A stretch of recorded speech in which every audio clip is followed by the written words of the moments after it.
ஆண்டவர் நம்மளுக்கு நல்லவராய் வல்லவராய் நம்மளை நடத்தி வருகிற தெய்வமாய் வந்திருக்கிறார். நாம் சொல்லுவோம், ஆண்டவரே புது வாழ்வு தந்த தெய்வமே உமக்கு நாங்கள் நன்றி செலுத்த வந்திருக்கிறோம். நாம் கரங்களை தட்டி நாம் தேவனை ஆராதிப்போமா?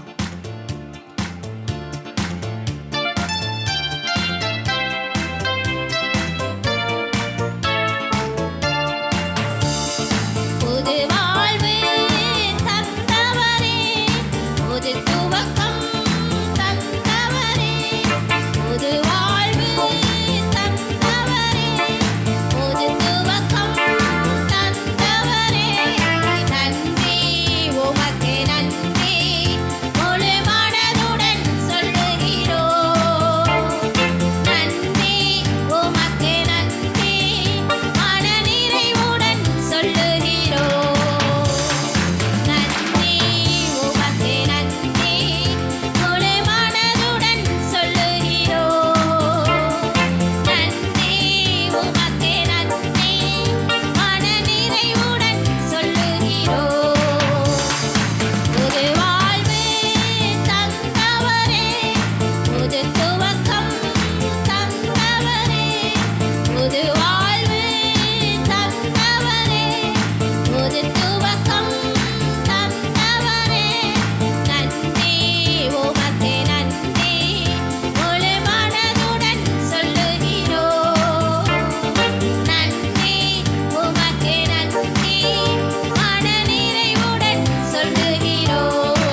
நம்மளை விட்டு ஒரு நாளும் விலகாம நம்மளை நடத்தி வந்ததல்லவா.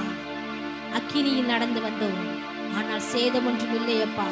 தண்ணீரை கடந்து வந்தோம், நாங்கள் மூழ்கி போகலப்பா. கடந்த வருஷத்துல வந்த எல்லா சோதனைகள் மத்தியிலும் பாடுகள் மத்தியிலும் தேவனை நம்மை முழுகாமல் தூக்கி நிறுத்தினார் அல்லவா. அந்த தெய்வத்தை நாம் கரங்களை தட்டி நம்பிக்கையோடு நாம் தேவனை ஆராதிப்போமா.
வல்லமையுள்ள தெய்வமா இருக்கிறார்.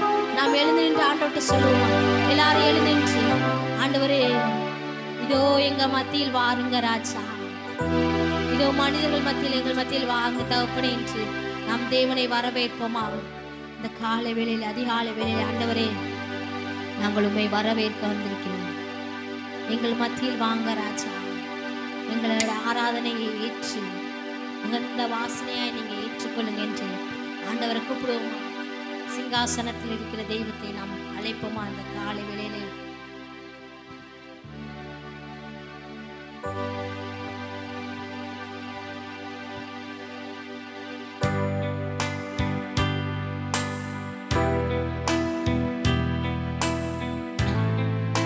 எல்லாரும் கரங்களை உயர்த்தி நாம் தேவனை ஆண்டவரை எங்க மத்தியில் வந்து வாசம் பண்ணுங்க என்று நாம் அழைப்போமா? ஆண்டவரை அழைப்போம் இந்த காலை வேளையிலே.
வாசம் பண்ணி எத்தனை நன்மையும் எத்தனை இன்பமானது என்று சொன்ன பிரகாரம் நம் மத்தியில வந்து தேவன் வாசம் பண்ணும்படியாக ஆண்டவர் அவர் நம் மத்தியில் வரும்படியாக இந்த அதிகாலை வேளையிலே ஆண்டவரே எங்களுக்கு இந்த வருடத்தின் வாக்கு தத்தத்தை நீர் எங்களுக்கு என்ன தர சித்தம் திட்டம் தீர்மானம் வைத்திருக்கிறீங்களோ அந்த வார்த்தை கொண்டு எங்களோடு பேசுங்க என்று இந்த காலை வேளையிலே ஆண்டவர்கிட்ட கேட்போமா? எங்கள் மத்தியில் வந்து பேசுங்க ராஜா, எங்கள் மத்தியில் வந்து உள்ளாவுங்க என்று நாம் ஆண்டவர்கிட்ட கேட்போமா? இங்கே வாங்க தகப்பனே, எங்கள் மத்தியில் வந்து வாசம் பண்ணுங்க, எங்கள் மத்தியில் வந்து உள்ளாவுங்க. தேவன் நம்மளுக்கு வாக்குத்தத்தத்தை தரும்படியாக யாராவது ஒருவர் சத்தத்தை உயர்த்தி ஜெபிக்கும்படி கேட்டுக்கொள்கிறேன். யாராவது ஒருவர் சத்தத்தை உயர்த்தி ஜெபிங்க.